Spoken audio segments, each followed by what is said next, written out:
all the censorship. Mm-hmm. So really the best place to hit us up is on the private website. Awesome. And actually, Jason has some contact places too. Yeah, I'm easy to find as always. I'm, of course, the co-host with Crow on Crow777 Radio. I have my own channel at Secrets of Saturn on YouTube that I may get back to doing some things on sooner or later. And if anyone wants to ever reach me, it's secretsofsaturn@gmail.com. Nice. Okay, so this is pre-recorded. This will air on this upcoming Sunday at 10 a.m. Eastern Time on UCY.tv.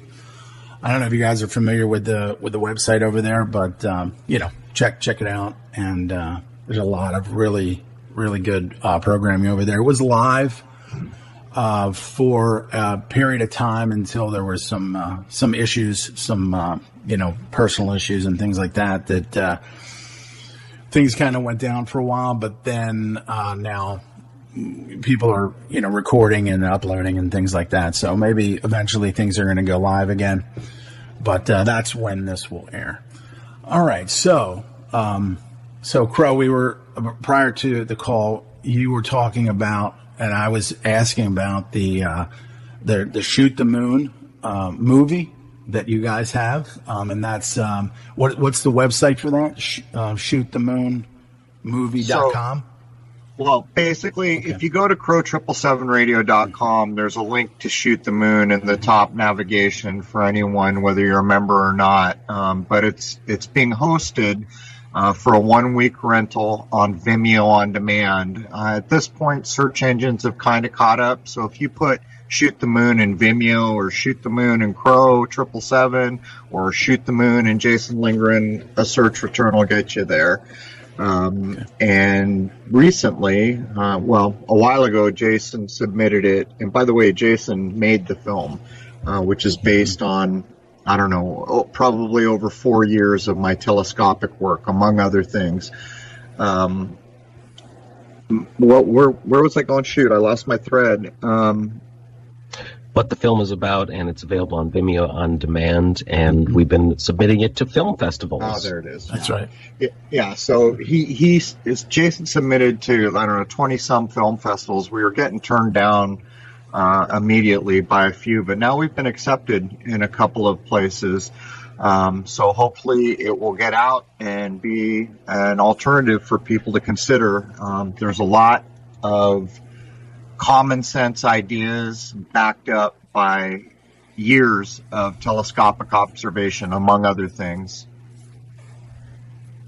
Nice. So as far as, what was it that initially got you in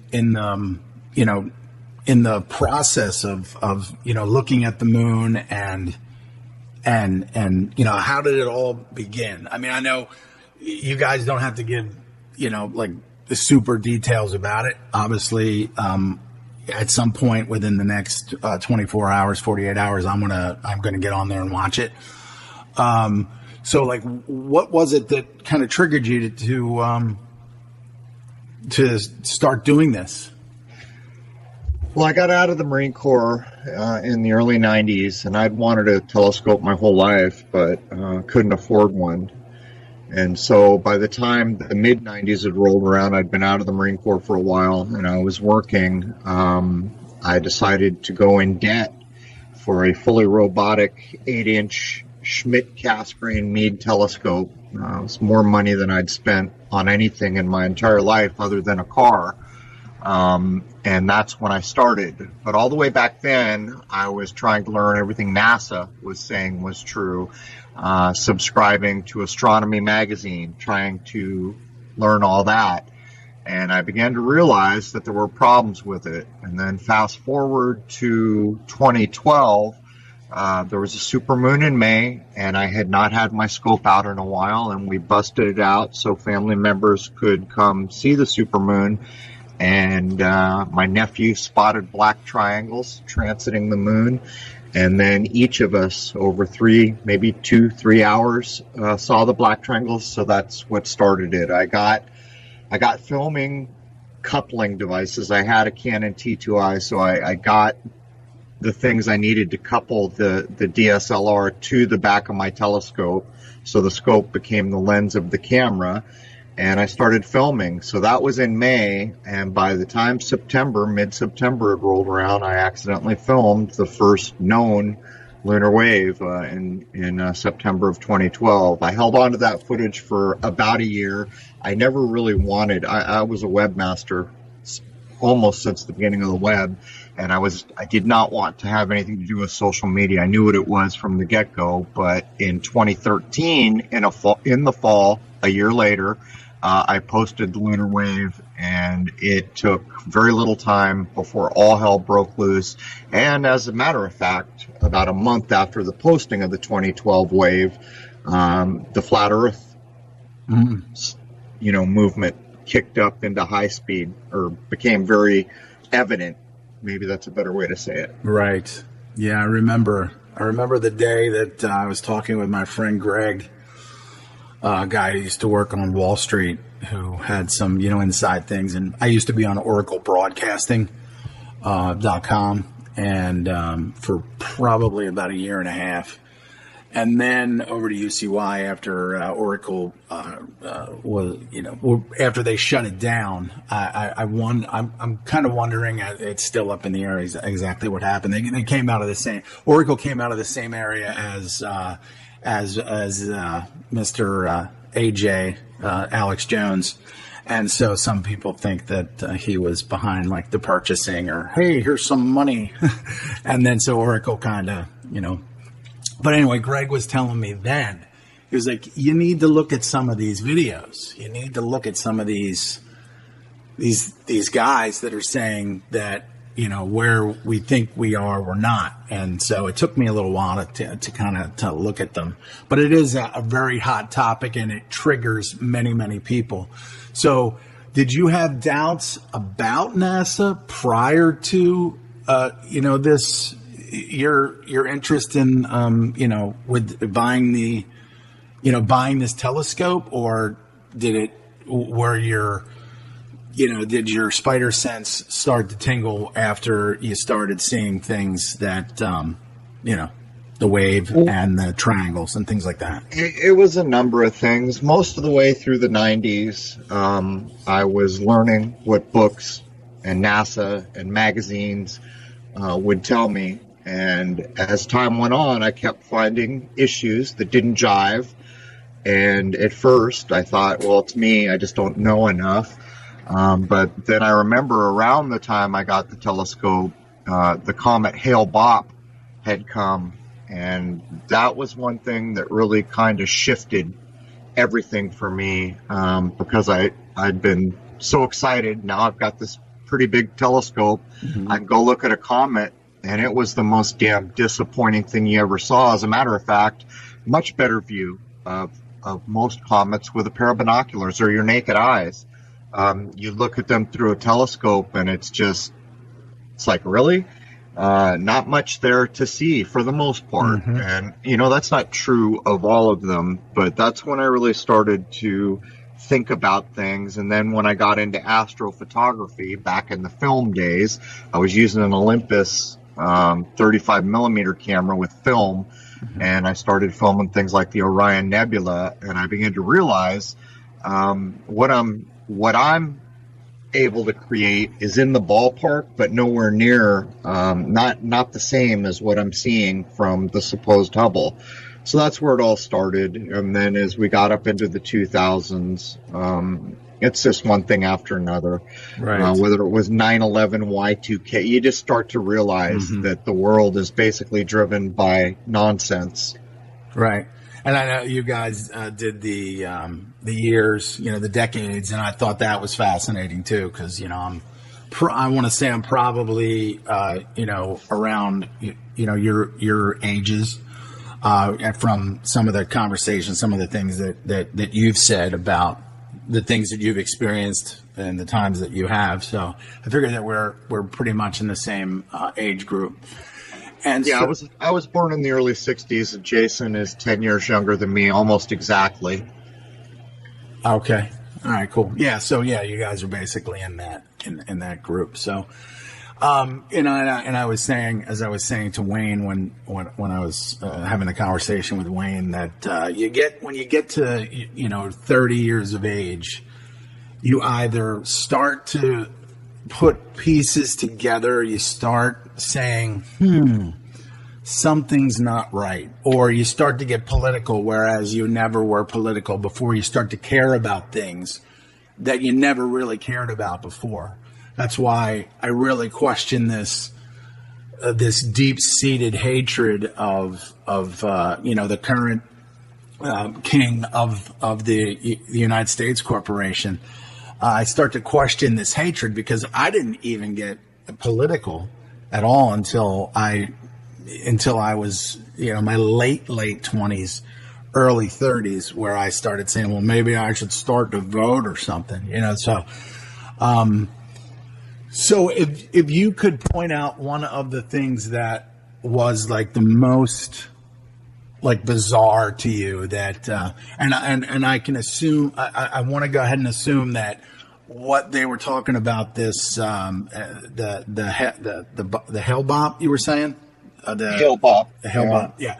That they, of course, NASA and all these other government organizations were building it up to be like something, and then when you looked at it, you were like really? Like, yeah, they do that all the time. Every time a decent comet comes, they bill it as the comet of the century. Well, as a matter of fact, it was, if I really had to go back in time and put a dividing line, when I was already suspicious, I already didn't accept so many things. Mm-hmm. But for as far as the Skyclock is concerned, the comet Ison was the one that, when I just realized this is all nonsense, this is all misdescribed nonsense. The comet Ison wasn't there. It was a figment of everyone's imagination, and the problem with that is people are going to go out and say, oh, no, it's not. I saw pictures of it. And I'm going to tell you flat out that here's how I know. I was waiting for it. It was supposed to be coming by Mars. People were making all these clips saying, oh, my God, this comet's going to cause electrical storms on Mars. And I wasn't sure what to make of it. But I started trying to film it. And there was one other guy, I forget his name. He had a big scope, and he was like posting all these big pictures.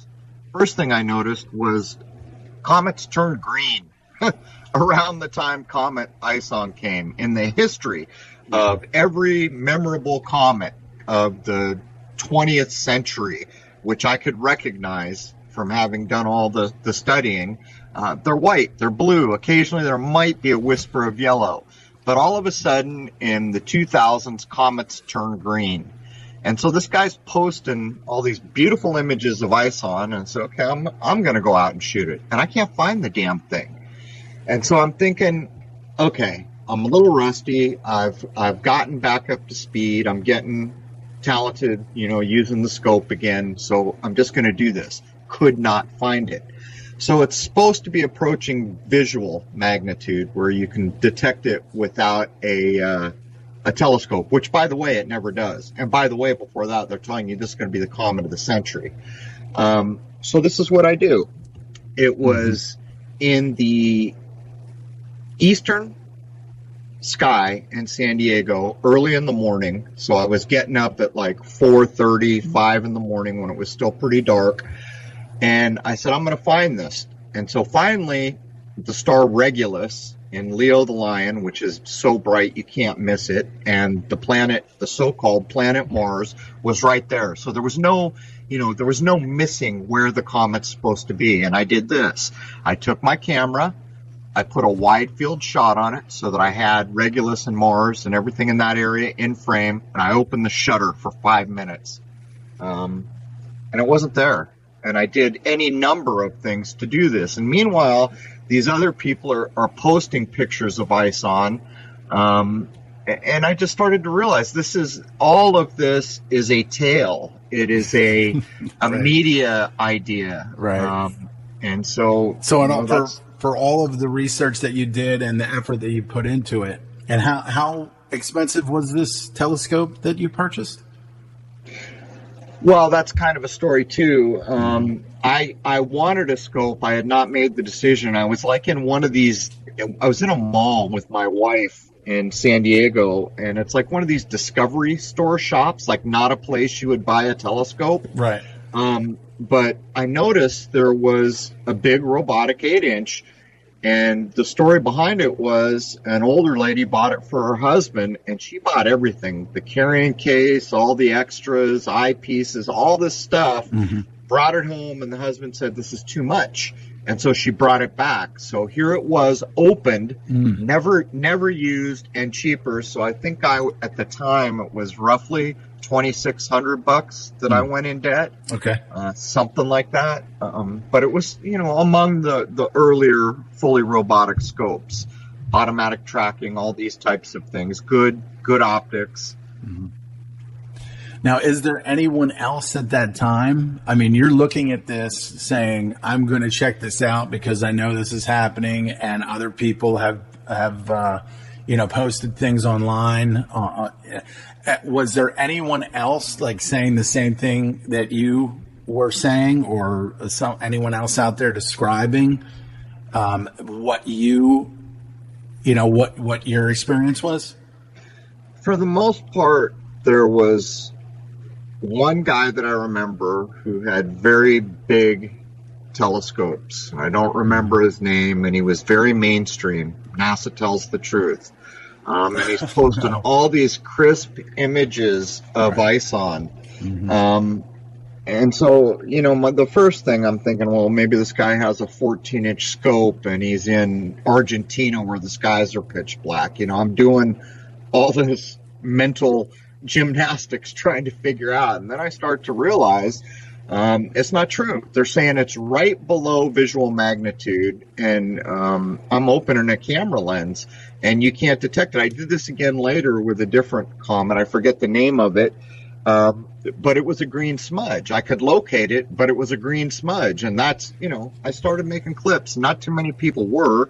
Actually, I was among the first people that I'm aware of that used a telescope and high definition footage to challenge what NASA had been saying all these years. But at the time, I kept saying, why the hell are comets green now? Comets were never green. Now they're green. All kinds of things like this. And then, ISON was just the kicker. What was your take on that? Like, why the change of color? It's fraud. Exactly how it's fraud, I'm not sure, or why it's fraud. I know partially, like ISON, all these commercials on TVs were saying things like, this is on. So it's basically ISON put into the advertisement for a car company or a massive rugby tournament somewhere. They kept putting everywhere, something is on.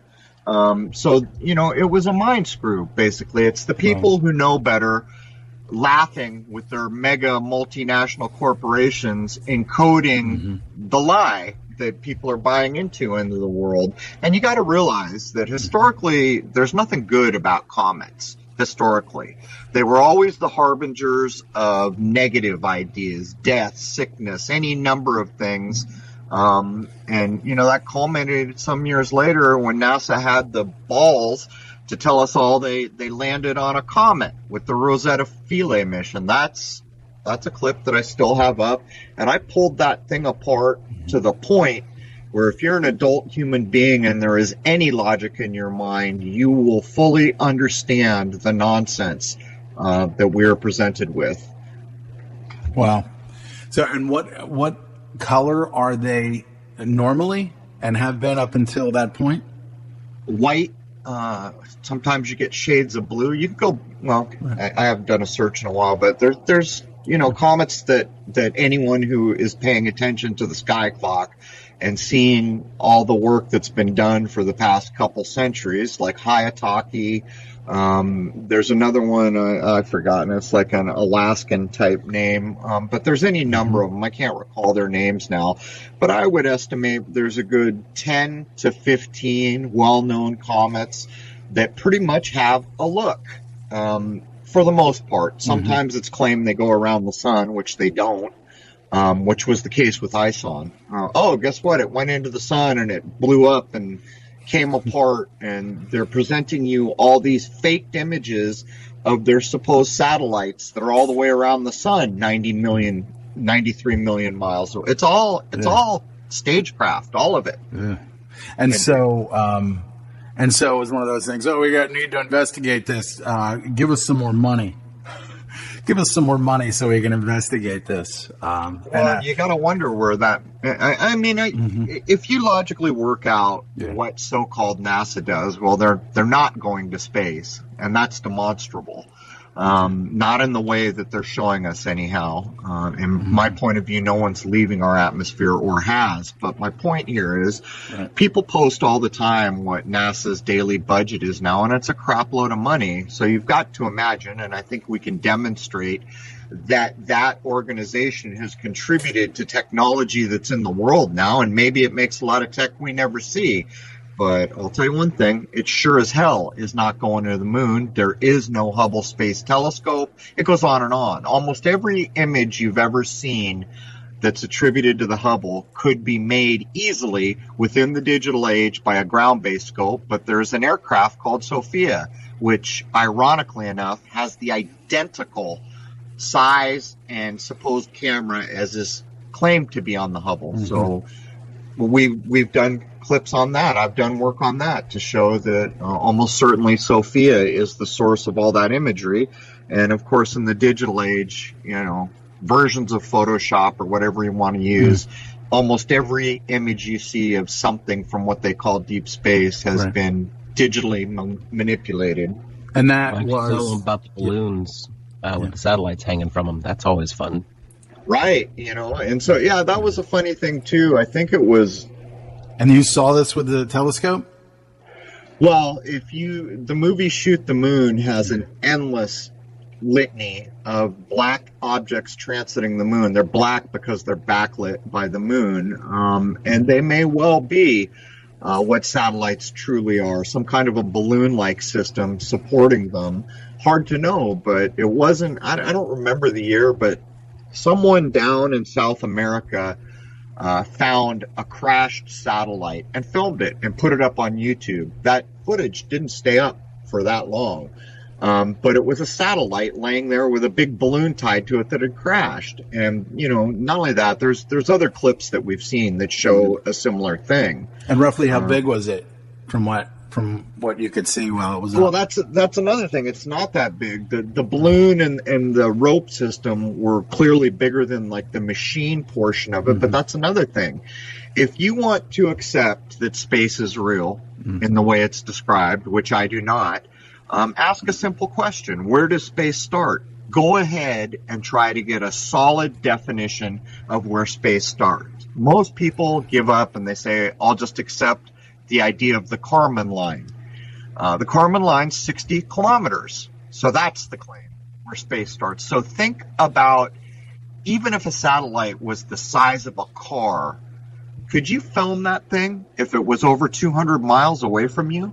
Would it be bigger than a pixel or detectable at all? That's part of the reasoning. Then I did all this optics work with optics experts to figure out with my system what the precise value of a pixel at 100 miles, at 11,000 miles, at the distance the moon is claimed. And we began to realize we could demonstrate convincingly that everything I ever filmed was in our atmosphere. And so there's a good chance that many of those things are serving the function of what is called a satellite. Wow. So, there's many different things that, that you hear coming out of this, I want to call it the Earth shape revisionist movement, because it just kind of triggers so many people, because it's so embedded in their belief system Okay. Now, I'm not saying either way, but I know from seeing, experiencing and, getting, and I hate to say too close to the rabbit hole and falling in, but there are things that are going on out there that cannot be explained. I'll say it for you, man. Yeah. The Earth is misdescribed, provably so. And it just comes down to whether you're going to be a person that's afraid to challenge what's written in a textbook or offered by some guy in a white lab coat. It's really that simple. And as a matter of fact, right now we're at the 50th anniversary of the faked Apollo missions. So television is rife with Apollo this, Apollo that, and movie coming out. Right? I recorded some of it the other night to see if they're sticking new footage in that we've never seen. And at this point, the footage is so faked, it's not even hard to determine that it's fake. But one of the things I noticed was Walter Cronkite, the most trusted man in America back in those days, newsman, comes on after the faked Apollo 11 landing when Neil Armstrong fakes walking on the moon. And they say, guess what? The Flat Earth Society in London is now having to rethink what it's been saying all these years. Think about it. Think about the reason for even rebroadcasting that thing that was all those years ago in the 60s, and then think about the fact that there was an active Flat Earth Society in London. Then think about the fact that the roots of that go back at least 200 years. Then think about the fact that even movies like Men in Black, the first one, make fun when Will Smith is being recruited in. Tommy Lee Jones sits on a park bench and tells him 500 years ago, the smartest men in the world knew the earth was flat. And he says something like, what will you know tomorrow? But when you get above the nonsensical grip of false media, your mind changes over time, and you get to a point where you can recognize the nonsense instantly. But I would tell people, go look at some of the Apollo stuff they're putting on now to convince the new young generation and reinforce with the older people that, yeah, man, we went to the moon. Neil Armstrong walked on the moon, and those stupid flat earth people had to recant because we showed them fake footage of a guy walking on a place you can't walk on. These types of ideas, Well, you know what it is? I think it's like these things are wondrous. And they're delivered in such a way that they are wondrous, and they make you wonder, and they take you, this information. It takes you to a place that has just got to be real. It's just got to be real. So anyone who says the opposite, or anyone who says anything against it has got to be, someone that is fill in the blank. Count the ways. Those days are going away, man. Lots of people have grown up enough that they're not afraid to challenge information. And another thing is, in China, with their surveillance state, they define mental illness as anyone who goes against the government. We see the same argument being formed out in the U.S. around gun control. This idea of this big problem that there are so many mentally ill people. And those are desperate measures. That tees up to say anyone who challenges the government narrative or the university narrative is mentally ill. And those are desperate measures to try to scare people into not standing up for what's correct. But by the way, Jason just sent you a link through Skype of an example of a satellite strung from a balloon posted on YouTube. All right. And so... pretty quality footage, too. All right. And so, listening to some of these things that the Earth-shaped revisionists are talking about, they're saying, like, whatever goes up, must come down. This whole thing. One second, sorry. I'll just kind of view it as I'm talking to you guys. And so there is and this thing just kind of goes. If you go back to this 1959 Arctic Treaty, that. And I believe that there were still like Cold War animosities and things that were going on around that time. Also manufactured. Everybody just decided that, hey, we're just gonna. Oh wow, look at that! Nice. Chances are you're actually looking at a real satellite. In our atmosphere, not in some imaginary space. Right. So that the Arctic Treaty, and that was one of the things that kind of got me. It's like they're just deciding that this portion of land, this land mass is off limits. Nobody's allowed to go there. Well, actually, Jason knows quite a bit about this, but if you go back to the earliest footage we have, what's the name, Jason? What's the name of the naval thing? Do you recall the two films we have with the JATO jetpacks and all that nonsense? No. Anyhow, they're black and whites. It's supposed to be one of the first expeditions down there. And they claim openly in this film that they still rebroadcast on Turner Classic Movies and places like that there is more land beyond the coast of Antarctica than both the United States and Canada combined, and that it is so rich with natural resources as to be unbelievable. Has anyone ever seen images of this? Oh, you're referring to the Admiral Byrd stuff when he was on right. doing the interviews. Yeah, that's what you're referring to. Well, there's two films. I want to say High Jump, but I don't think that's right. No, that's something else. But what you're referring to. There are several interviews that are actually easily available on YouTube where he's giving in detail what's supposed to be down there, and then of course you never hear another peep about it afterwards because all the Arctic treaties come in and all that stuff. Right. There's two black and white films. I think both of them are over an hour that show supposed footage, and they do their drama where a plane goes down and they got to rescue dudes. They do all the typical mind hook things, but it doesn't take a genius to understand that we're in the 21st century. There should be no portion of this world that we're not completely familiar with, can look up images, can look at in real time anytime we want, and yet Antarctica is not that. The only people who get to go there is Anthony Bourdain with his film crew to tell you some nonsense about that place. But the point I would make here is even just a cursory investigation will inform you that something like 52 nations guard the border. So why are they guarding the border of a place that's so damn desolate no one would really want to go anyhow? And beyond that, just look at the names of the place. Almost everything down there is named after some royal person. It's all a charade, but it's an important charade because it's key to understanding a better description of this place we call Earth.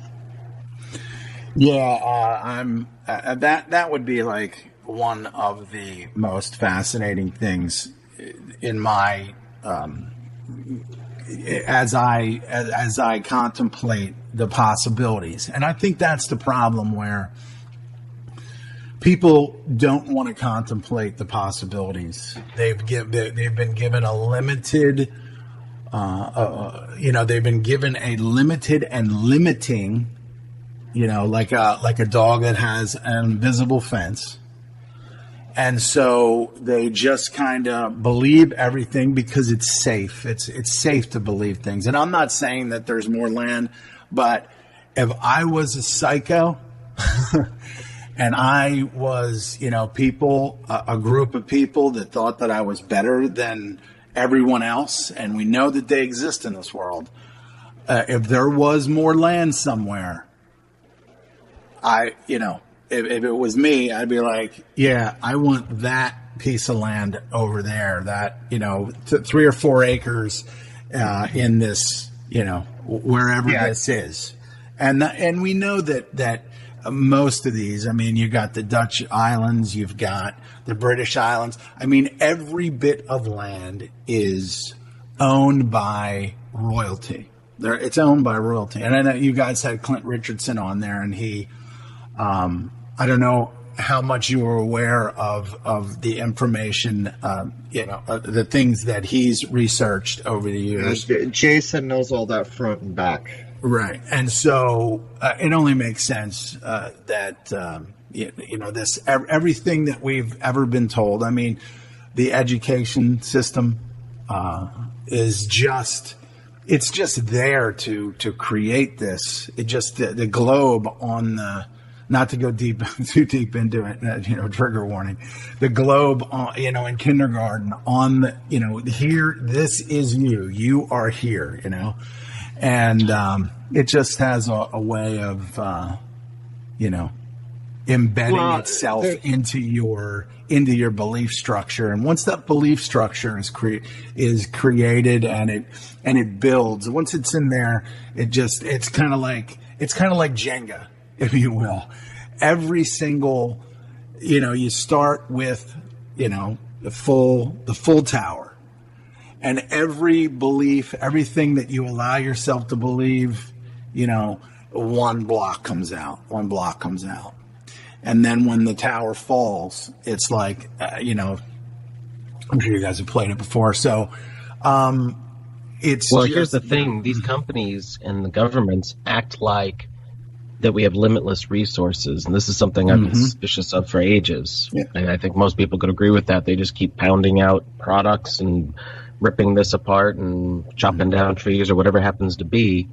But this is what makes me highly suspicious, that there may be more to land, the world, resources than we're told. And just to be very specific, we mentioned Operation High Jump. That was part of what Admiral Byrd did, and it was, the primary mission was to establish the Antarctic research base called Little America 4. So that's cute. 4? Little America 4. Yep, and this is from 46-47. I know where the first one is. Where are the other two? Right, and then of course we have the Antarctic Treaty, which is collectively known as the Antarctic Treaty System, and that's most of there. Well, there was originally 12 countries, and then it built up over the years. And go ahead and try and go there and go off the little paths they allow you to, and see what happens. You're not going to get anywhere. Not to mention the fact it's so inhospitable that you're not going to get anywhere, even if you could get away from whoever is watching. The stormtroopers. So they claim, but Jason, we should lay out the whole Mercator thing. He's talking about lands. He's just talking about lands that nobody knows about, and I think that's absolutely logically feasible. We all went to school, and on the map, on the wall of every school, there's a map. It's called a Mercator projection map. But as soon as you start to scrutinize these things, you begin to realize that they're all wrong. If you take a Mercator projection, go online, look up Mercator, look up Gall Peters, look up Peters. You can just look up projections of maps, put them all next to each other, and every one of them is different. So if every one of them is different, then how do you point to one like the one on the high school wall and say this one's correct?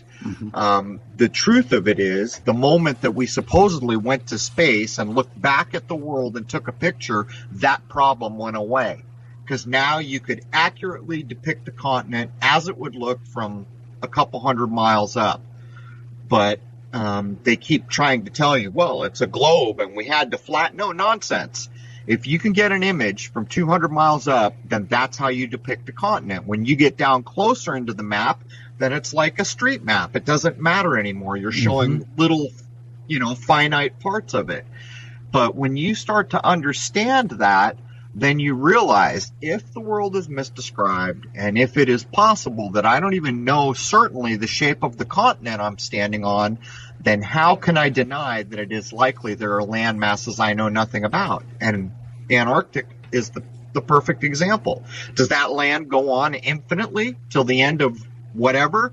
Or is there more land there than we know about, and the rest, who the hell knows? Nobody can go there. There's no images of it. And so when the logical mind gets going on these things, there's no going back. Right. Yeah. And it always kind of reminds me, like when people talk about, where you fall off if you travel too far. Is there like a drop-off point? I always think about the Kansas Point of No Return album cover.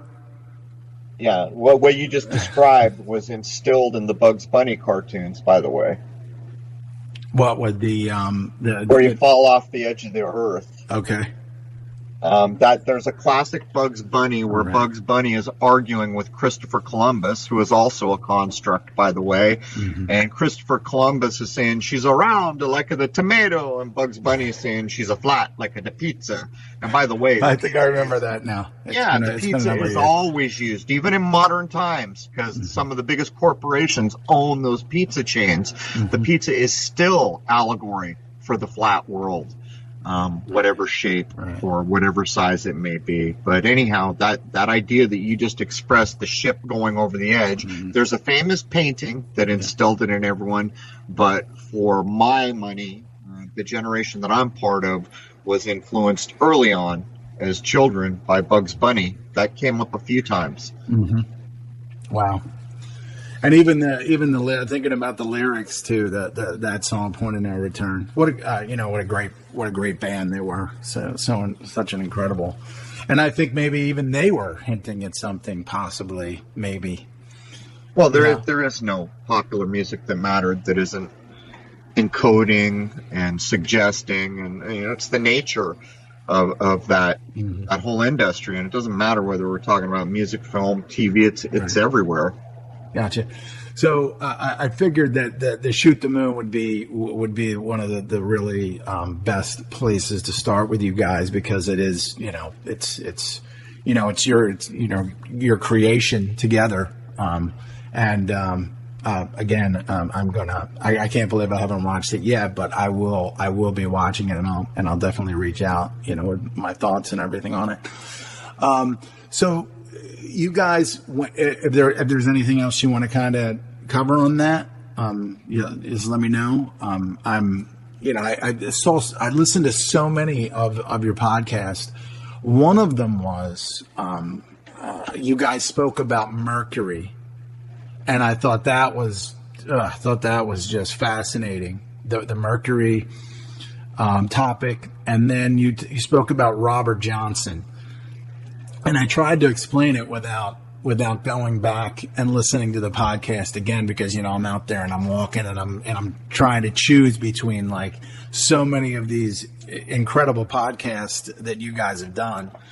And Robert Johnson, Johnson is a good one for people of our generation, because they all grew up understanding Robert Johnson was the root to rock and roll. All blues, all Delta blues. There's your source, Robert Johnson. He went down to the crossroads, sold his soul to the devil. He made 29 songs, count the ways, but one of them's missing. There's your mind hook. Where is that missing song? Damn, we love this music. Where's that missing song? We only got 28. We need 29.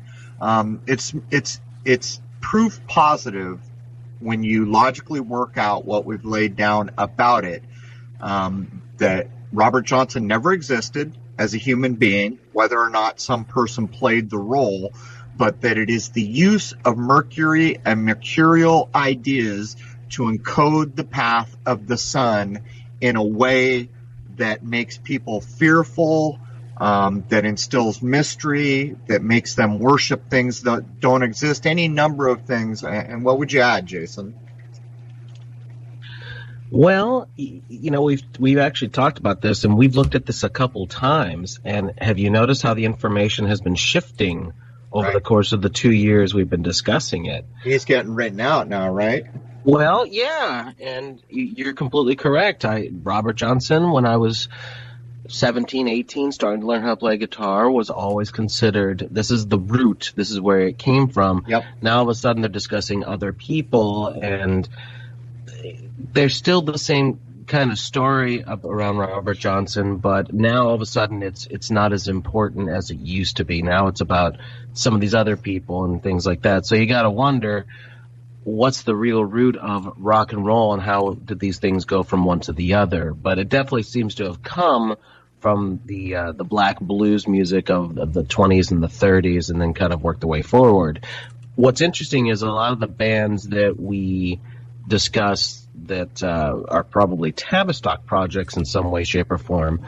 If you look at their earliest works, what are they drawing from? That's Rolling right. Stones being the best example. Good They point. want to play all blues. That's right. Good point, man. Mm-hmm.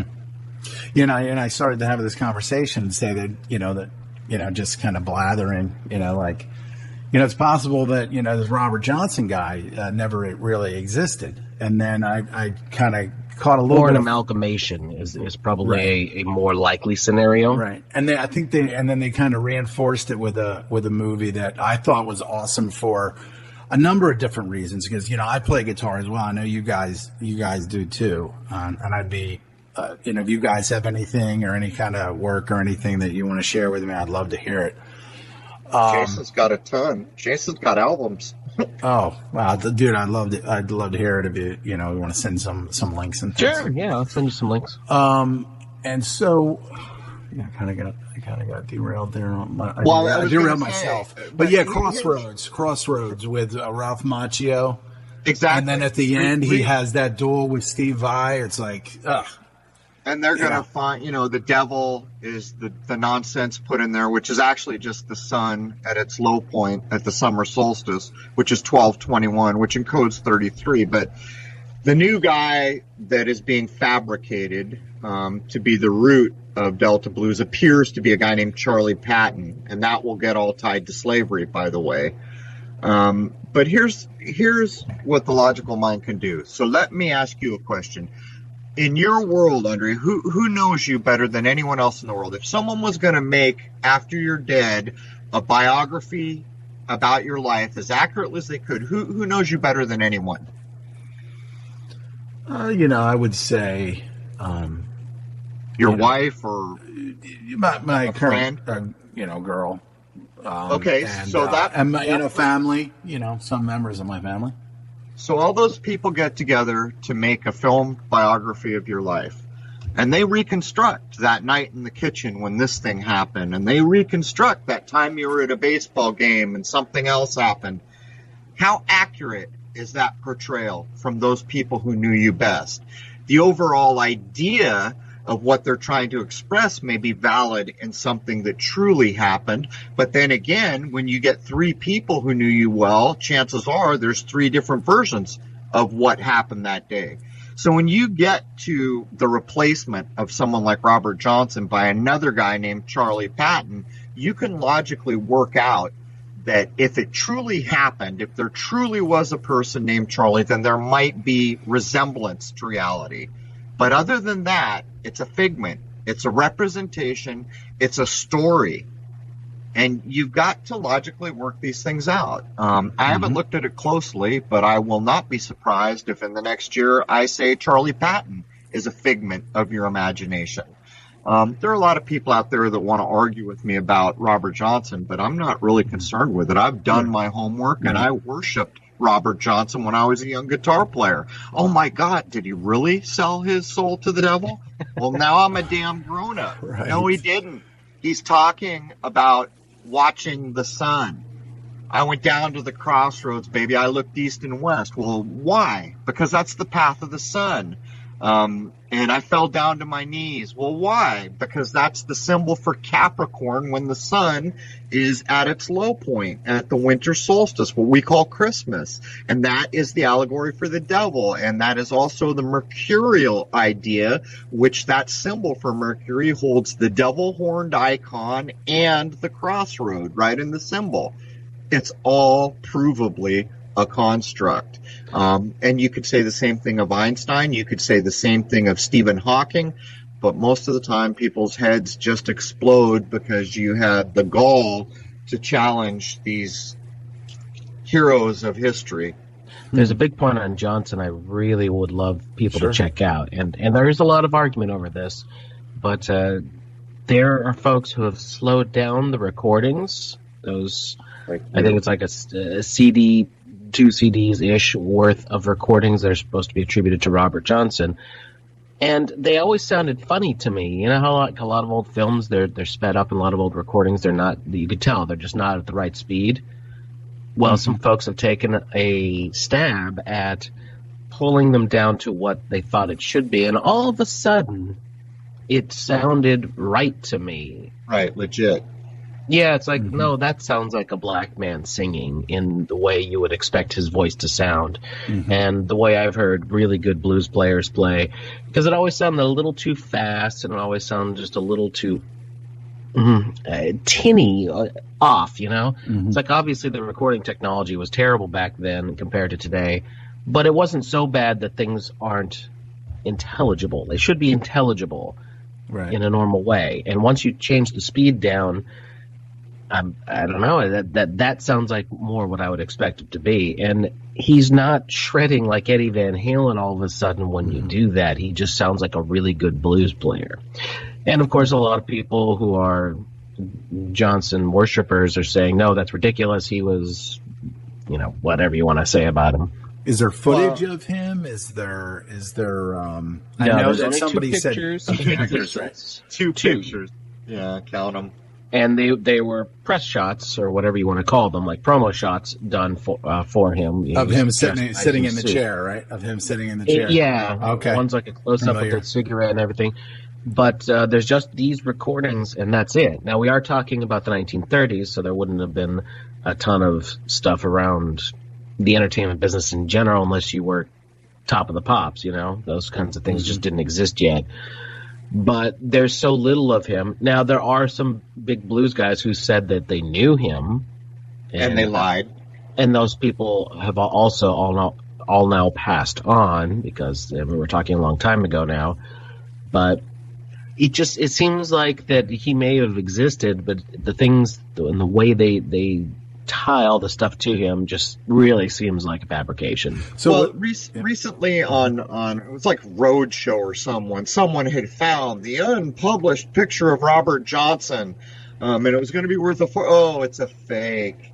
But let me just tell you something quickly about our world, and this is where a lot of people that are starting to grow up to the nonsense we exist in, they think that it's a bridge too far, but in fact, this is the way it's done, folks, whether you choose to accept it or not.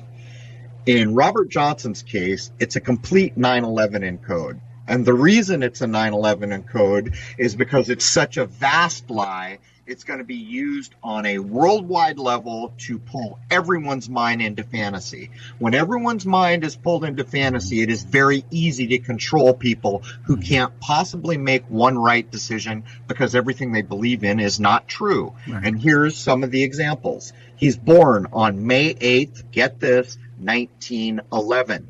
There's your 9/11 code. But get this, it's a double 9/11 encode because he dies on August 16, 1938. 38 is 11, and the 16 is the Marty McFly method of encoding 9/11, where the 9 is inverted to a 6. But get this, he does all his work in 1936.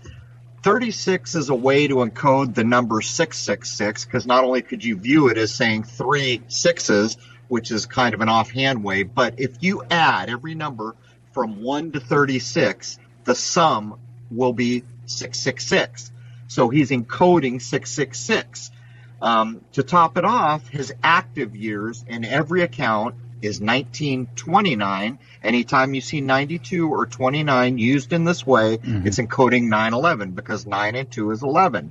But then he dies in 38, which sums, and we only take the decade markers. Everyone knows the century. So you're looking at the 29 and the 38. 38's 11. 11 is Crowley's evilest of numbers, which is why it's used, partially why it's used in 9/11. You can go through these things and, you know, the 29 songs, there's 9/11 encoded. Oh, one is missing. There's the mystery to hook people. This is all made up nonsense. And in one of the episodes, I take the Crossroad Blues and I break it down verbatim to demonstrate to people why we can prove that it's nonsense. What episode is that? Is Rose sitting next to you, Jason? I mean, if you don't have it right now, I mean, You can edit it in if you want. Give me 1 second. I can find out. Sure. Yeah, actually, give me a second. I remember it's got an icon on the episode with the crossroads traffic sign. I'm speaking with Crow777 and Jason Lindgren. We're talking about a mishmash of things, and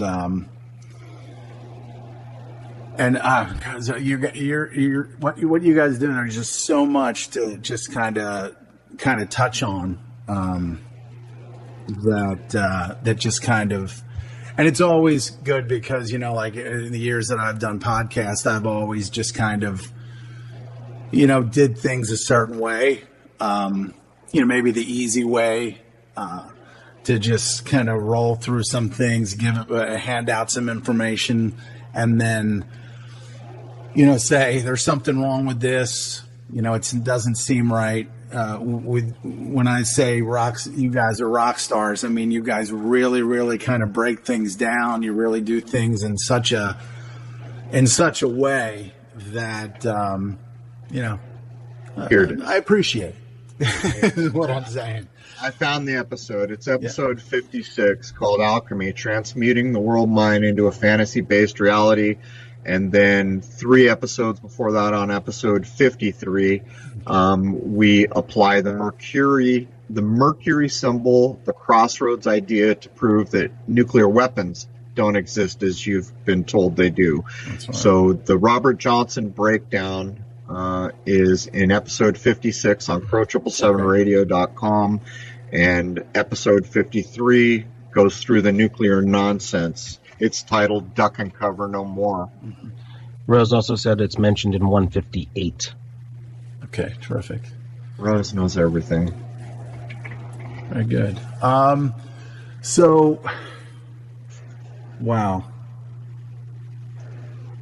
So, I mean, this is the thing that people have, they have such a problem with on some level, because there's even, from what I've, some of the research that I've done and become aware of, is that there's even like a music frequency type of thing that took place that Rockefeller may have had something to do with. They call it like the 528, or what is it, 440? What is it, the 440A? 440 is considered current, right? From early 20th century forward. I think in 1940s, I don't remember the exact year, this A standardized at 430 hertz. Now, before that, a lot of people use different tunings, and as a matter of fact, some people still do use different tunings, especially when you're doing classical pieces. 421 is a very common one for some of the older work, especially 1700s. But yeah, what you're referring to is the difference between 440 and 432. Right. 432 is much more in harmony with nature. So big surprise that some people with diabolical notions might want to skew that away to target the human brain in a negative way. As a matter of fact, all my music that's current anyway from the past 5-7 years or so, it's all done in 432. Very nice. And they have tools now. You can take your complete iPod or whatever digital device, and you can convert all that 440 music to 432 or something else. And while I from my point of view, I don't know if Jason agrees with this, that's certainly probably a little better, but it's not the same as having it recorded in 432 to start with, or some others. That's correct, because it's the way the waveforms propagate. Right. So when you're building it up, it's very different than taking something that's already completed and then bumping it down. Well, plus you've embedded your intention, whether you realize it or not, into the initial recording. Yeah, right. So there's all that to consider. But there are a number of other tunings. Before science got a hold of our world and grabbed it by the throat, there were all these other methods for tuning. A lot of them referred to as verde meaning green in the Latin-based language. And by the time the 30s came along, and there's this big push by the powers that be, And of course, Nazis are included in this story. They make 2 or 3 runs to shift. And to me, it seems like this is how they did it. They realized that anywhere a piano is sitting in a music hall or a recording studio, that whatever that piano is tuned to, most people are going to tune to that, because it's much easier to tune other instruments than to get a guy to come retune the piano, which typically takes about 2 hours if you do it right. And so they just basically made a run to make middle A on a piano go to 440. And that's how it was actually implemented. And you can hear the difference. Anyone can go online and look up endless clips that show the difference between 440 and 432. And if you have an ear for music, you will detect that 440 is much more excitable. And we always use the example, like if you took AC/DC's Back in Black and you tuned it to 432, it wouldn't have the same punch, excitement, and impact.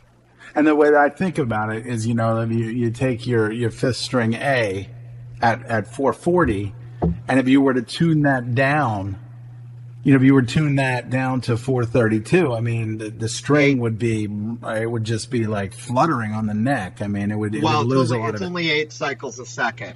Okay. So the difference between those, and that goes to tell you how easy it is to skew systems in this world. It's 8 cycles a second. That's nothing, man. Compare, what we're basically saying is at 440, there's 440 vibrations per minute. That's what we're saying. Right. So all they did was jack it up 8 more vibrations per minute. Okay. Or I'm getting that wrong. On the sine wave? On the 8 cycles per second. 432 is only slightly flat. Like if you listen to them both, it's only slightly different. So it's per second. So, and this also relates to the manipulation of our world in other ways, like the idea of electricity. Currently, and words have meaning, we refer to electricity almost all the time in hertz. Well, what does hertz mean, right? If you hurt somebody, that's what hertz means. They're going to tell you it's a name, and people get lost on what they've been told about it. But nonetheless, if a word sounds like a word, there's a relationship. There just is. And not only is there a relationship, it is often used to hide ideas in. See, when I was young, they did not refer to electricity in that way. As a matter of fact, even as far back in the early 90s, when I was a roadie for a number of years in the 90s, the old electrician stagehands always referred to the power supplies in cycles. They never said this many hertz or that many hertz. They did 2 things. They identified the amps, because that'll tell you if it'll kill you or not, blow you out of your shoes. And the other one was cycles, 60 cycles.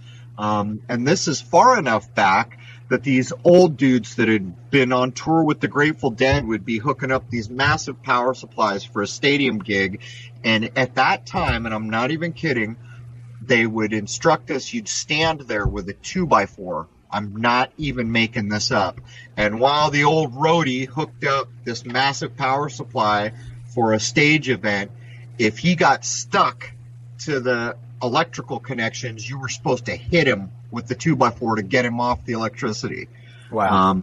So this was not that long ago, but it tells you what language has meaning. Yes, for sure. And I took when I was in high school, I had electronics. I built. I did the whole Ohm's law thing. My teacher was an electrical engineer, so it wasn't uncommon for him to start up in the upper left-hand corner when he was trying to figure out what the capacitance that would be needed in a circuit. And I would just sit there and so was he still saying cycles at that point, or was he talking hertz? I mean, I would say he would say hertz because it came out of the books, and he was kind of trained in in the schools, So I want to say, there was time, and he could have said cycles at one point, but I want to say that he kind of stuck to the. I want to say he kind of stuck to the book because that's who Hank was. The older books actually were more interested in informing you. You go back to the 30s, 40s, 50s, electricians in the day, they're using the word cycles. Cycles tells you something. He would say cycles per second, too. So he would say that, too. Electricity is cycling so many times per second. By the time they start calling it hertz, and by the way, I think it's supposed to be the name of somebody or something. Right. I've forgotten how we got it, but basically the only thing it's informing you is that electricity can hurt you, I guess. Right. Yeah. All right. So, wow. So what I wanted to do was one of the topics that, among many, is the Skyclock and astrology, and this really kind of hits home with me because I have a family member, and I'll share this information with you guys off the air. They actually have a magazine. Sad thing is that at this point, my sister's husband is probably is not going to be with us much longer because we haven't figured out a way to stop, cancer and some of these other things. That's another Gerson method. Yeah, I know you mentioned that quite a bit. So they, for a number of years, have a publication, and this book, this magazine, has so much in there that I could never even be able to, decipher. My sister probably once or twice did a chart on me, and so as I'm listening to. And I think you had Phoenix, and then you had another, the Mastering the Zodiac, which is another just like incredible website that Athen Clemente. Right, and so the Skyclock and astrology, the what is it, the Gregorian, and how they changed, the calendars, that'd be Julian and Gregorian. Speak a little bit on that, because it seems like you guys are, you've, no matter what you're talking about, somehow this Skyclock and some of these other things just really kind of fall right into place with this. Well, contrary to what people want to believe, and by the way, we don't use the word astrology because there's too much baggage tied to it. It's been made to look ridiculous by design. But the Skyclock controls just about every facet of life here in this world, and it's provable. And that is why the powers that be set out to make things like astrology and alchemy silly. But the truth is any human being listening to me now that grows a garden understands that the Skyclock governs what happens in that garden, not just when things sprout or bloom or bear fruit, but much more than that. Those plants are not doing at sunrise what they're doing at noon, these kinds of ideas. So all these systems, whether you're talking about Julian calendars or Gregorian, and by the way, the timekeepers of the world still track Julian for some reason, even though they've implemented Gregorian everywhere else, which a pope made up, by the way. So how helpful is that for most of us? My main point here is the simple rule of thumb is there's no lie in nature. And when we're talking about the Skyclock, it's a perfect system, apparently, from our point of view, and it's part of nature. And this is not true of man-made systems, and the Gregorian or the Julian or any other damn division of time you want to make up that isn't using the luminaries in the sky are not accurate all the way. As a matter of fact, we point out all the time, you're wearing a wristwatch or you're looking at your iPhone and it tells you it's noon, it's not noon. It's an approximation of noon. Noon is when the sun is at the highest point in its arc for the day, called solar noon. All these systems pull us away from nature, and people are at peak performance when they're in tune with what we call nature. And the predecessor of science, called alchemy, was in step with nature. So these are the things that modern technocracy tries to push far from us. Well, and the reason for daylight saving time and things like that is for a commerce driven. Among other things, I know that there's more esoteric and things like that. It jacks you. Yeah, it removes you from nature. It jacks you out of the cycle of time. The daylight savings time is a made-up nonsense. First of all, provably made-up nonsense. They're claiming they're going to save some daylight, get more daylight for that farmer. That's just complete hokum. You want more daylight, get up earlier. There's only so much light in a day. So if you want to jack a clock around and fake like you've changed something about the natural world, have at it. But it's a lie.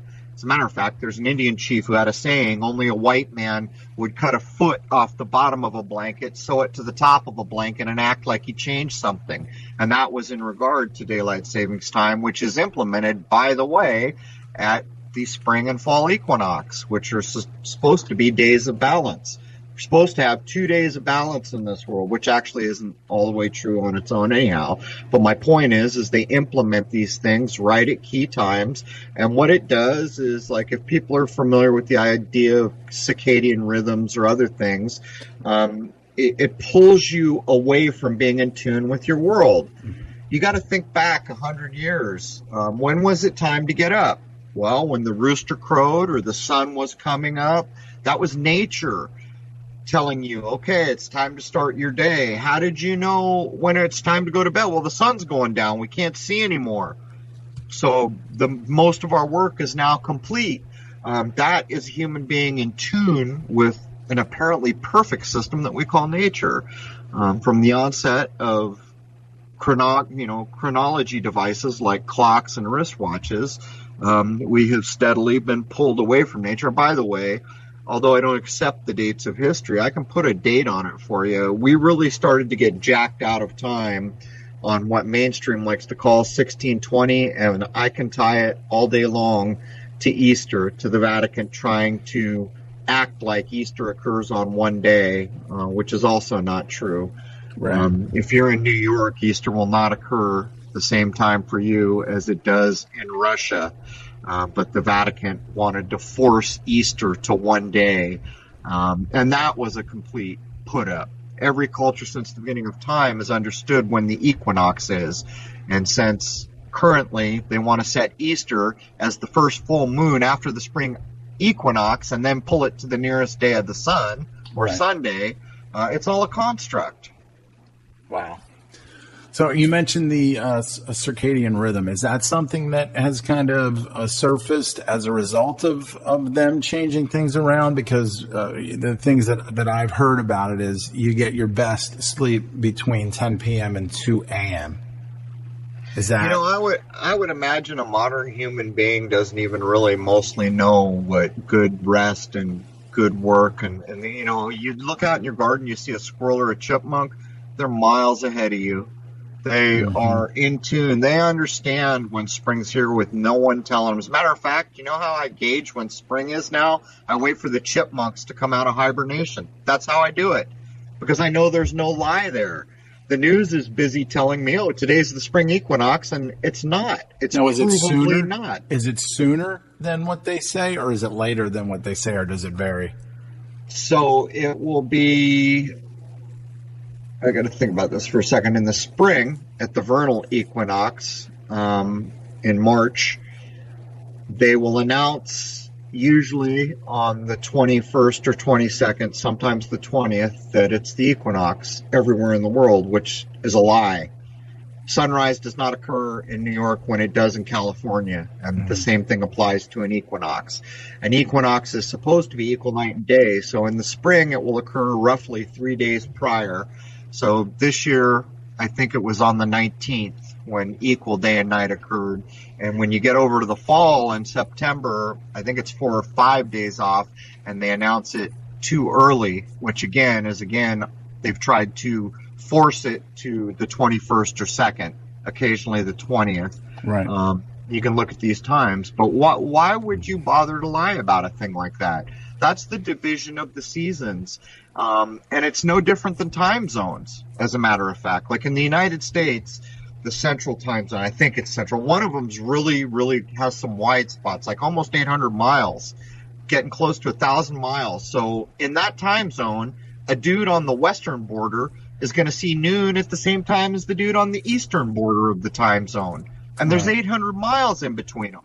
They will not witness sunrise and sunset at the same time, which proves they will not experience noon at the same time or any other damn time of the day. This is the artificial reworking of our world for commerce and for control. Yeah. That's what all these systems do, and we act like it's normal. But I'm here to tell you that all these things need to be rethought. This is not normal. What the squirrel and the chipmunk are doing, that's normal. Wow. Well said. Now, one of the, and I'm sure I listened to a little bit of this one, and I noticed something, and I'll explain what I experienced was I just kind of switched over. I got a newer vehicle, but this older vehicle that I had, it at the top of the windshield, it had a tint. Okay, the new one doesn't. But with the tint and with sunglasses on, I would be able to view the sun to a certain extent. And I happened to notice that there was something at 4 o'clock of the sun, depending, and it looked like it was another round object. And I thought to myself, high or low? Was it at the lower limb of the sun or the upper limb? I want to say it was like, when I saw it, it was always like, I want to say to the right side of it. And up or equal? It's hard to say. That's why I say it's like around 4 o'clock in that area. And then, of course, my mind kind of goes into like, is there another object there that we can't see? And yes. There you go. And so, and I noticed that with the geoengineering, the chemtrail dispersion of what they do, you kind of understand the timing, and sometimes there won't be any spraying all day, and then they'll spray later in the day, and I wonder, like, what are they hiding? Are they hiding something? And then, I had Alana Freeland. Are you familiar with her? I'm not sure. Under an Ionized Sky. She wrote Under an Ionized Sky. I don't think so, but I could be mistaken. So many people, hard to keep track of. Yeah. I mean, she just did.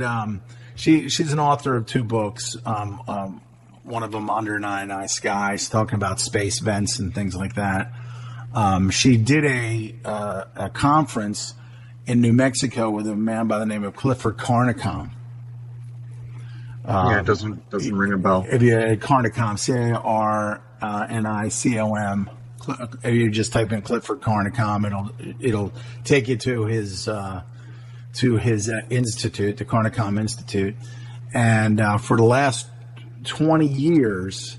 He's been taking samples and things like that of chemtrails and things like that. And so I was aware of him. I was familiar with what he was doing. I knew of him. So I was on a mailing list, and they just had a conference where they both kind of spoke, and they were the only 2 speakers there, but that's all they really needed because they're both pretty really locked in on this. And Carnicom's saying, like, because he sent samples to places, and they will not even like tell him, they won't take it and do anything with it.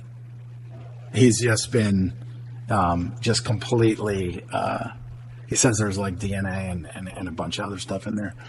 Anyway, so speaking with her, and she's got this whole thing about the space vents, that there was this kind of like a kind of an electronic dome, kind of like what I don't know if you guys are familiar. Well, I watch a lot of these different like Avengers type movies and things like that, the Marvel type stuff, And in there, Stark says that he mentioned something like putting a dome to protect them, but nobody wanted to do that because, it would inflict upon our freedoms. And then he looked over at Captain America and all these other people. And so it was pretty fascinating that Wayne was familiar with them because obviously because of what the research and the books that he's written. So with the sun, you said there's something there. So were my eyes deceiving me, or no? It's been. Even during eclipses, it gets filmed a lot by people who overexpose, and most people listening can understand. And by the way, chemtrails is not an arguable point. It's been admitted. Back in the days when I was trying to tell people this was going on and no one would listen and everyone said I was high, it's now admitted by the powers that be that geoengineering is going on. But if you notice, almost everywhere where there's any population center, sunrise will be smudged out of the sky by plane spraying, and sunset almost every day. Where I am, it's damn near every day. There's so few exceptions that I feel fortunate when I realize that I'm going to be able to see it go all the way down to set. And there's a few things this means. It's blocking a ton of sunlight, and sunlight is critical. Sunlight can be directly tied, from my point of view, to the worldwide awakening that started near the millennium, near the year 2000. Mm-hmm. But it's also when people sun gaze. And sun gazing is not hokum. I've done it myself. Right. It's a real thing. And to block the sun at 45 minutes, where it would be 45 minutes later at rise or before set, is to block a lot of people's ability to sun gaze. And more than that, what I predict will be found is there is an object that can be filmed in visual spectrum. I have filmed what we call the second sun in hydrogen alpha, and we don't know 100% whether second sun is a good description. Is it another object outside of the hard fast barrier, the firmament? Is it a reflection off that barrier? We don't know certainly. Mm-hmm. But I have read enough very old texts and alchemical texts to understand that they took it as perfectly understandably true that there is a sun we do not see. There are two suns, and the one we do not see may well be the source for the one we do see. These are some of those old ideas. The problem is when you talk to someone who's just taken everything they know from school and NASA and all these other places, they're afraid to ask the important questions. But we kind of exist in an age now where a lot of people are not as afraid as they once were, and they have no problem with realizing an adult human challenges everything. I mean, do you want to believe in things, or do you want to know about things? It's that simple. Right. And was it? I want to say it may have been on one of your podcasts. I'm not sure, but someone said. Do you want authority to be your truth, or do you want truth to be your authority? Was that? I want to say I heard it somewhere, and I was just like, it had to be on the Crow podcast, but and it's a nice phrase. Yeah, it's a nice phrase. I don't recall it. Yeah, I'm trying to figure out where it was. But yeah, do you want authority to be your truth, or do you want truth to be your authority? So is this where this whole Nibiru thing kind of started coming out of this the sun that's going to and again I don't believe it, but I think I think anything's possible. I'm not gonna I'm not gonna play into any of the fear, because they say this what do they call it, a dwarf star or something. But I mean, a buddy of mine believes it. He's kind of very, very religious. He's a really, really good guy. So we have conversations, and he's like, well, Nibiru is coming next year. And I'm like, all right, well, I'll try to prepare. Yeah, I'll take that bet all day. Yeah, I'll take that bet all day. Right. It's nonsense. If I'm not mistaken, Jason, isn't Sitchin one of the guys who helped bolster the modern idea of Oh, Nibiru? yeah. But it goes back before him. See, When they're trying to prove their orbital mechanics and their gravity nonsense, and gravity is just a theory based on a theory for anyone who wants to be honest about it. It's not a law, and theories are not anything that we accept as important beyond belief. They're theories, they're ideas. Laws are the things that matter, that cannot be questioned, that you can try to poke holes in all day long and you can't because it's a law. But my point here is there was back a time when they couldn't figure out this orbit, and there must be a hidden planet. That's where these ideas come from, and they're completely nonsense.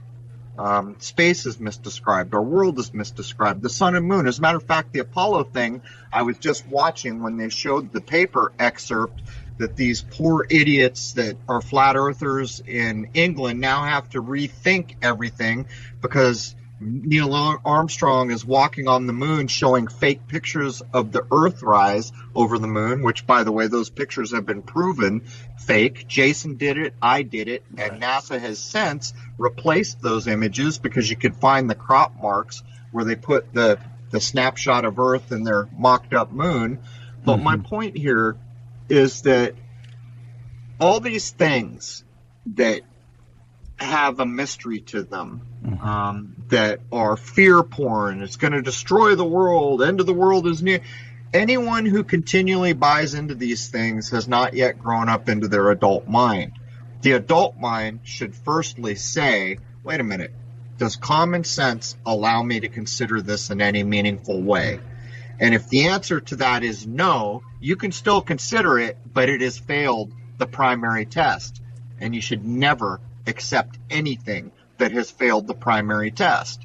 Right. Now, you can continue on and do all these things, but as you begin to relate the idea of Nibiru to any of the other things we see in the world, you'll start to notice the commonality, the fear porn, the mind hook, that mystery. It's like Robert Johnson's missing 29th song.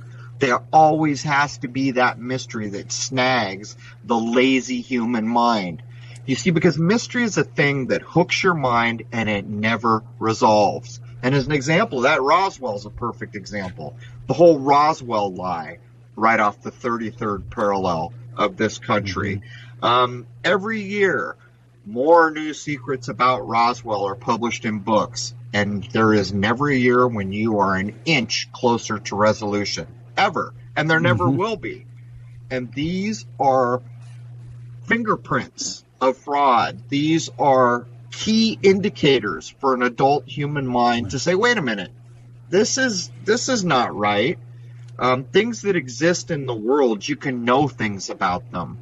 When a new style of truck comes out, you don't have to argue whether it came out. You can say it comes in these colors, it has this size engine, this many doors. You can know things about things that truly exist. That's some common sense logic.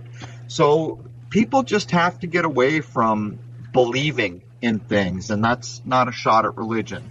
I mean information. Don't believe in information until you've challenged it. So just recently, I saw a documentary on Netflix with this guy, Bob Lazar. And he, okay, so, and this is the thing. We're about this yesterday. Yeah, and this is the thing.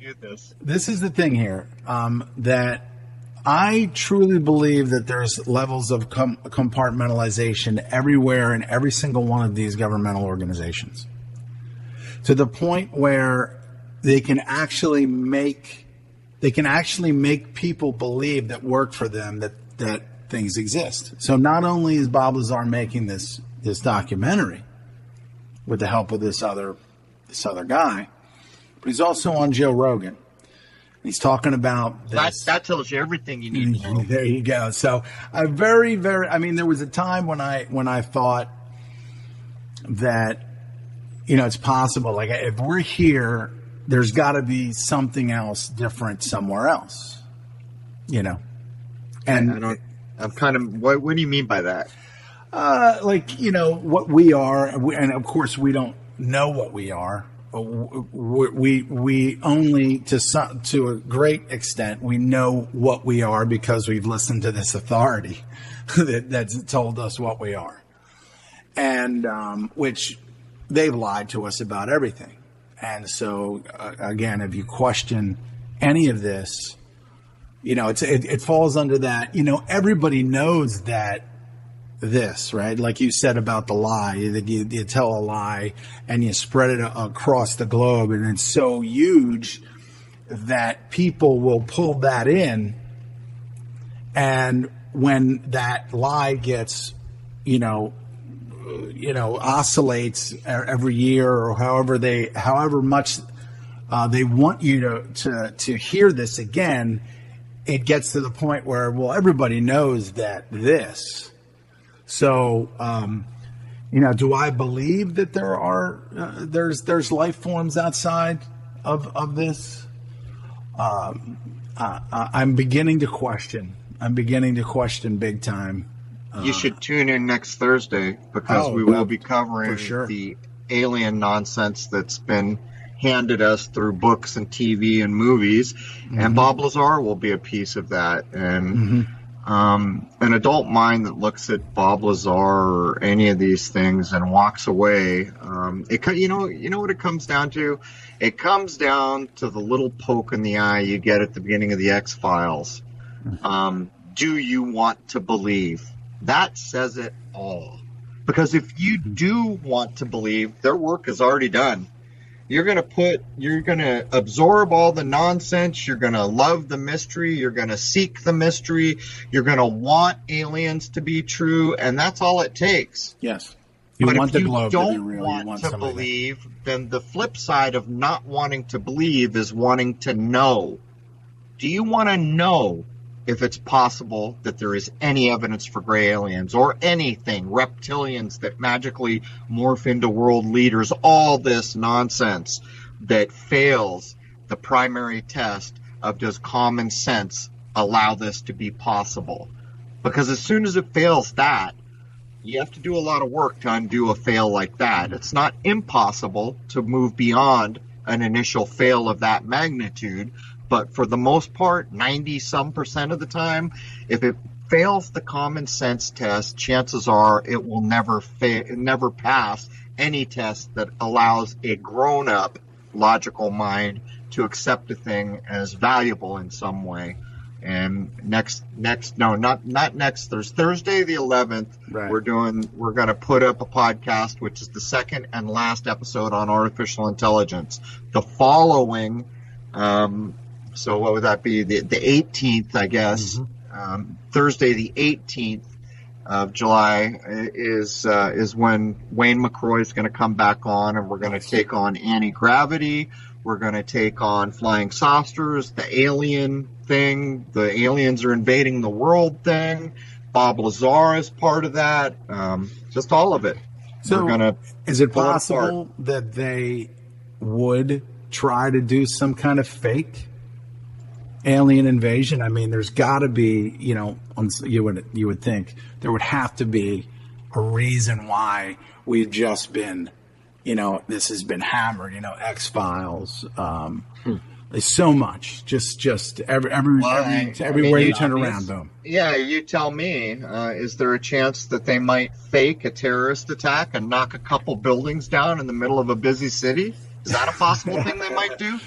So I guess, that kind of answers my question there. But it's just another false flag event. I mean, that's the way you got to look at it, man. That's how the world is run. It is run by lies and fear porn. And when people grow up and quit being afraid, that stuff doesn't work anymore. And that's a fact. There's also a guy by the name of John Lear. I don't know. You guys are probably familiar with him as well. His family is involved with him. Bob Lazar's good buddy. His dad was CIA. Is it possible that these guys believe that that they've obviously been involved in a number of different things?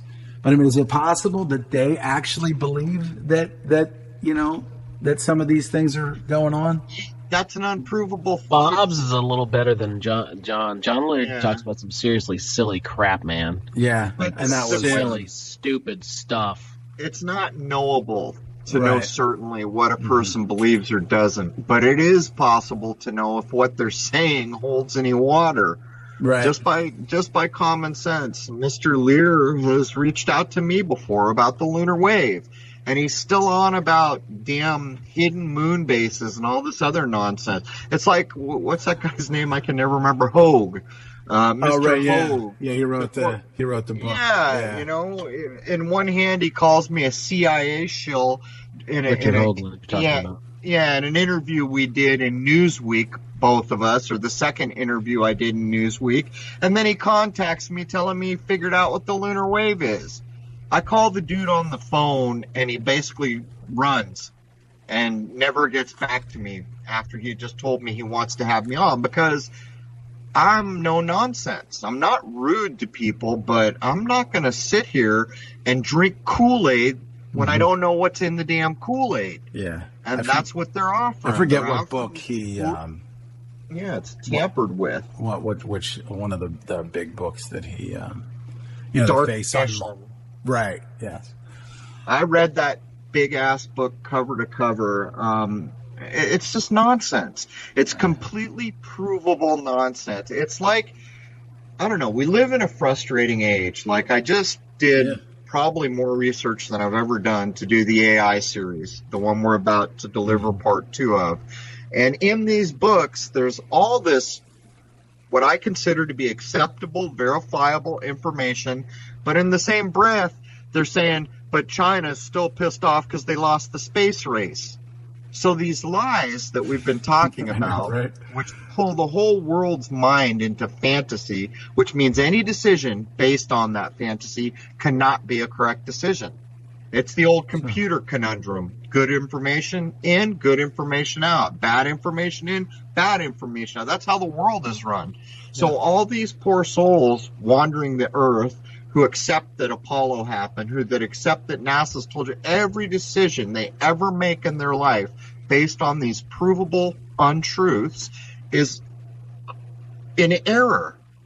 And so here I am doing the research. One of these books, nearly 700 pages, well-researched, but still stuck on the pinnacle lies of our time. And I just keep moving down the road, wondering if I will possibly live in this world long enough to reach a point where some mainstream author is no longer climbing to the pinnacle of foundational lies and echoing them back out into the world, when someone will finally stop and say, well, I did all this research, so I looked at Apollo, and by the way, that's not acceptable. Will we ever reach that point? I'm just asking here. Well, I mean, it's a sickness. I mean, it's a delusion, I would say. Well, yeah, I mean, yeah, absolutely. There's different levels of it where, we're the way that the system is designed, to succeed, to fail. Failure's not an option. So people, what they will do is they will join, they will join the rest of the cast, because they realize that outside of that, there's no money to be made. There's no way, and they've created this monetary system. They've created all this so that people, if you don't participate, and Clint spoke about this in great detail. He was pretty adamant about, like, you have to leave this system because you can't. The system's never. You're never going to be able to stop the system, and that's where Alex Jones comes in, where you're going to fight the New World Order, and then for years. I've got the documents. I don't agree 100% with that reasoning. And while Clint's logic is 100% sound, right. You want to be free of all this, then don't participate. The problem with that is nobody's really willing to go live in a teepee and make everything from nature anymore. Well, since then, and everybody kind of goes through different. Everybody goes through different phases of understanding and, acceptance. So, in a few of the conversations that I had with him, he's like, the only way that I'm going to be able to do some of the things and get the information out is that I have to be in the matrix. There it is. Yeah. And it was just something, you know, I think it was mostly his disgust. And, you know, that's what the thing that pushed him to say some of the things. I mean, his information it seems to be spot on, but just kind of jumped. There's a logical problem here. Right. There's a logical problem here that people overlook. We can say they all day long, and quite often we do say it. They did this, they did that. The truth is that each mind that will listen to this podcast is helping shape this reality. Sure. So if the majority of those minds are wrapped up in non-truths, like 9/11 was terrorists with box cutters and we landed on the moon, then that's a problem, because those minds are helping create what we currently have. Mm-hmm. When enough minds go beyond the fear porn and the nonsensical things we're all convinced are true, then a different world begins to emerge. Right. And that's where I think a lot of the logical work, like what Clint does, it's beyond logically sound. There's proofs galore, and he ties it back to scripture and all kinds of places where you can accept wholeheartedly that is a adult level-headed assessment. The problem becomes is that we all have to frickin' live here, man. Yeah. So what sense does it make to say, I got to live here, but I'm going to find every wrong thing about it and then commiserate? Does that make sense? Is that a logical thing to do? Or is it a more logical thing to say, I got to live here, I'm going to identify the things that are wrong with it, and I'm going to try to work out a way where a lot of people could start to change it? So the whole foundation of what Jason and I do is that. It's that is it in a nutshell. We're going to offer what we consider to be adult, higher-minded logic. It may not be right sometimes, and if we find it's not, we'll go on the air the minute we know and say, sorry, we made a mistake. But we will endeavor to be logically accurate, common sense, adult minds to offer a different point of view than your fear porn, lie-ridden mainstream news in the evening is pushing every day. Right. And the idea behind it is that if tons and tons of people said, wait a minute, that's interesting, I'm going to consider this. As a matter of fact, I'm going to test it, and it's so interesting, and I've tested it, I'm going to adopt it. Now minds are starting to work in a direction where the next decision they make is not based in error.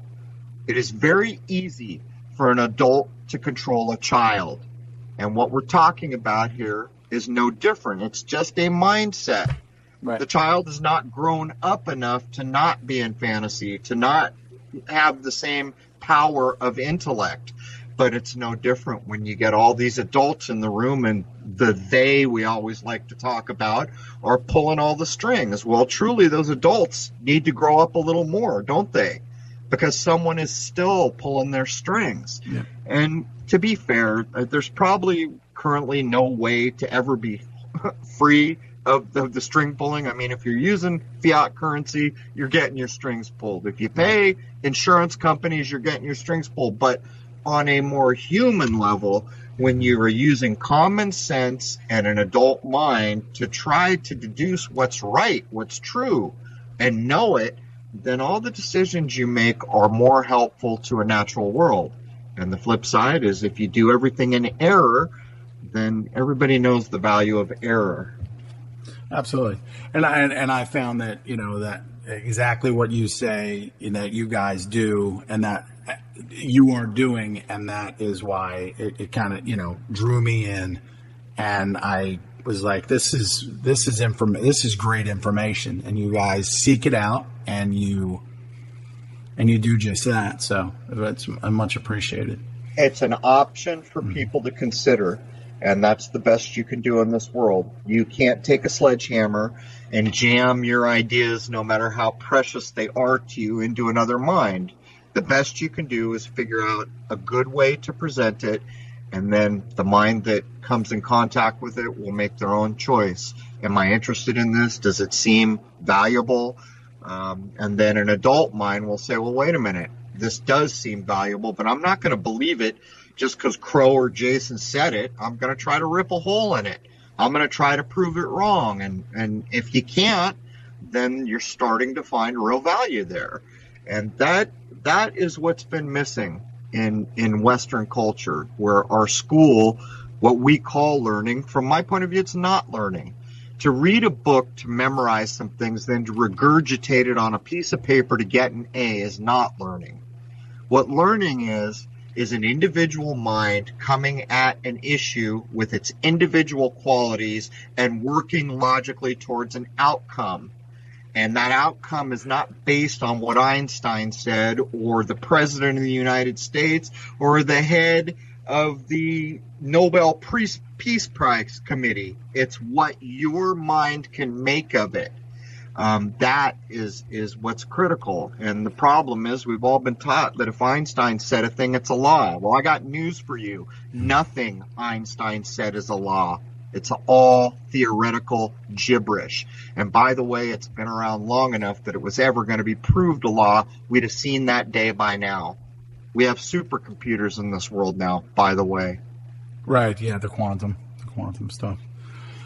All right, so very well said there. I spent a number of years, barking up, setting my camp up underneath the InfoWars tree, and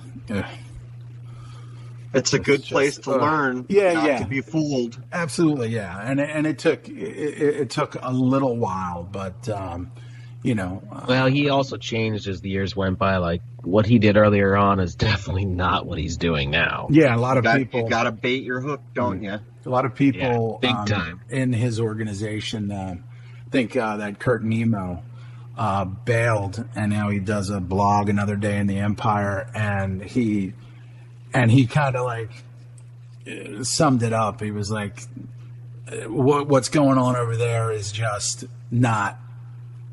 It's just not adding up over there. Where for him to think, for Jones to think that that Trump's going to get in there and the New World Order is on its heels. I mean, I saw that and was like, this is ridiculous. In this world with information, go look at places that don't have a large audience, because that's another rule of thumb. People like Jones go to 100 million minds every morning. They're on almost every hour of the day, sure. Coast to coast, international, and every one of those systems is owned by the people we like to call the powers that be. As a matter of fact, there are very few massive multinational corporations that own all information systems. So if you are listening to someone with access to a million minds, you are looking at someone playing by the rules, whether they'd like to or whether they would not like to. When you go to places like YouTube and someone's got 1,000 followers, that's where you need to be paying attention. Because that person has a limited audience, will probably always have a limited audience, but nonetheless, they are endeavoring to share with the world what they think is important. Right. And in this day and age, if you go to TV or broadcast radio or any other show of any size for your information, I got news for you. You're not going to receive what you're after, whether you think you got it or not. Like I've not made a penny doing this. Like everywhere that I've done my broadcast, it was always, on the back end, everybody taking care of it. I don't make any money doing it. It was really just out of sheer concern that I wanted to kind of reach out. So late 2011, I started doing Blog Talk Radio, and then Oracle Broadcasting. And I think because, and I said this to Wayne as well, like, because I've done this thing, just from the heart, out of concern for the future of humanity, my family, and then, everybody else branching out. I truly believe that my path has brought, people into my, to me, Greg, who said to me you might want to check on this, the shape of the Earth. I don't think we're spinning at 1,000 miles an hour. And then he said, hey, you know what? And he'll just leave me messages and say, hey, I think you might want to tune into this guy over on RBN. He does a show called The Corporation Nation.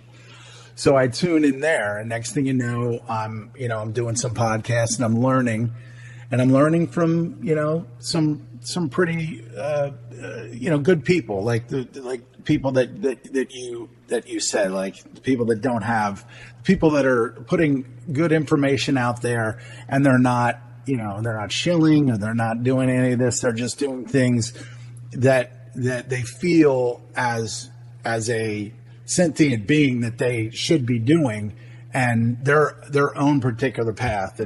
And people like Greg, people like Clint, just kind of allow me to, get involved and to be part of something of a realization, the whole straw man thing. And are we talking about Greg Carlwood? Is that who you mean? No. Greg is a guy who worked on Wall Street for a number of years. Oh, I see. Okay. So he just kind of, was aware of the element. And we know that the degenerate element that's going on over there, and it's always been the case, behind the Russian Revolution and, the Wall Street families and stuff. And so, and of course, me listening to you guys as well, just moving in the right direction, not learning. And I think that's the thing, that we have to learn. We have to, keep an open mind and move through these things that are uncomfortable. Like you guys covered the Connecticut shooting situation, which is very, it's a hot topic because people, and the system understands, like, if somebody's questioning this, they are the worst. So I understand why you guys are moving the direction and the format that you do, where in the second hour you talk about things that you wouldn't talk about in the first hour. One of the most important things that we can impart to people is offer up an alternative method of how to assess information. And even though we point out that mercury is misused all the time, it's like any tool. A tool can kill someone, or it can make something beautiful. Right. You could carve a statue with a knife, or you could butcher someone. Mm-hmm. So these symbols and these old ideas are no different. The mercury symbol has encapsulated within it, and by the way, the idea of mercury is 100% about mind. It's what it is about from antiquity forward. It teaches you how to use the crossroad idea to assess information.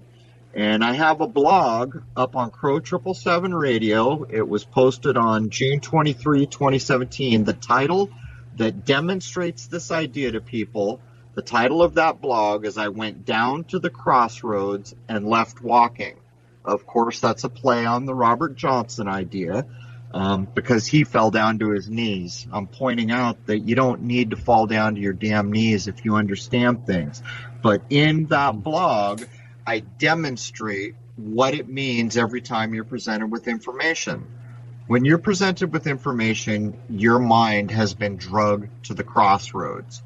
And just so people understand, the crossroad is a four-way intersection where two roads cross each other. And every single time your subconscious or conscious is presented with new information, you have been taken against your will to the crossroads. And the reason is, at the crossroads, like when you're driving a car, you have to make a decision. There is no other possible human option. You have to go straight, you have to make a right, you have to make a left, you have to go back the way you came, or if you want to get into the idea of the fifth element, you can sit right where you are until you die, which is not much of an idea. Point here is, If you look at all information in this way, oh, that's a new thing that I just heard. Oh, my mind's just been drugged to the crossroads. Now I have to make a decision. Even if I choose not to choose, I have still made a decision. Right. Point is if you choose poorly, then you are leading your mind further into a fantasy-based reality, which means the decisions based on that error will also be errors. Do you think most of the times when you're presented with this crossroads scenario, how often in your life or from your experience, is it always the system that brings you to that, or is it can it just be like a grassroots, like organic type of a thing where you can do it to yourself. I mean, like you can choose whether you're going to use wheat bread or white bread. That's your own stuff. But that's a prime example. So there you are in the store, and there's 50 kinds of bread. You just got drugged to the crossroad. Now you have to make a decision. Well, if you're interested in healthy things, the decision you make there will be important to you. If you don't give a damn about healthy things, well, then I guess you can make any decision you want, unless maybe you prefer wheat over white. Point is every single decision can be viewed in this way, to include ideas that you come up with on your own. That too brings you to the crossroads. But most of the time, it's the system around us. You turn on the TV, here's the weather, you're being told something. Oh, global warming is going to sink your city. There you are. You just been drugged to the crossroads. There was just an earthquake in California, and by the way, there's going to be more really soon. You've just been drugged to the crossroads. Anything, any information. And after you get used to not accepting and believing information just because your ears heard it, you get to an adult level where you automatically do not accept information until you challenge it. So, all right. That's what I can offer. Okay. So again, we got about 2.5 minutes here. So again, tell everybody, both you guys, like where you can be reached, where your information can be. Go ahead, Jason. Well, the most important thing first is Vimeo On Demand /Shoot the Moon is where you find the film. It's available for a $7 rental, and you get a whole week unlimited watch. So that's the first thing. I have a YouTube channel, Secrets of Saturn, and I can be reached at secretsofsaturn@gmail.com if you have anything you want to say to me. Nice. Okay. Additionally, the main site where Jason posts, it's all broken up into 2 hours. The first hour is free to everyone. The second one is for membership only, because that's what we consider the free speech zone. This does not go on YouTube or Facebook or all these other places that want to censor us. And so basically for the price of a latte, you can join for a month. And the forums there are night and day, different than YouTube. YouTube's kind of a cesspool when you come to a forum like the one I'm running, and you see all the higher-minded people in there being polite to each other and trying to figure things out. The website is Crow777radio.com.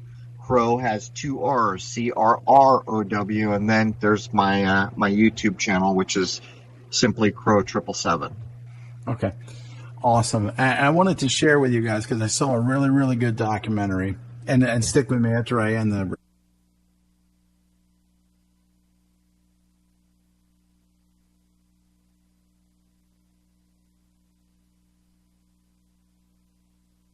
There is only one holistic system of systems. I will MK Ultra ya, put the MK scope on ya. If the MK hits you, it's guaranteed to open ya.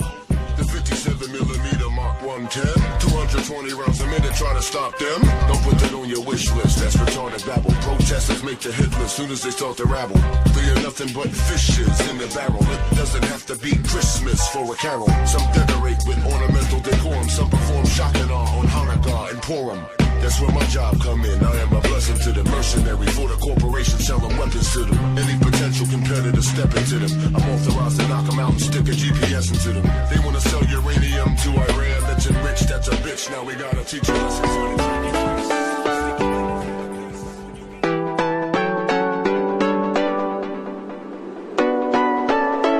This is Ozzy Skateboard, and you're listening to UCY.TV.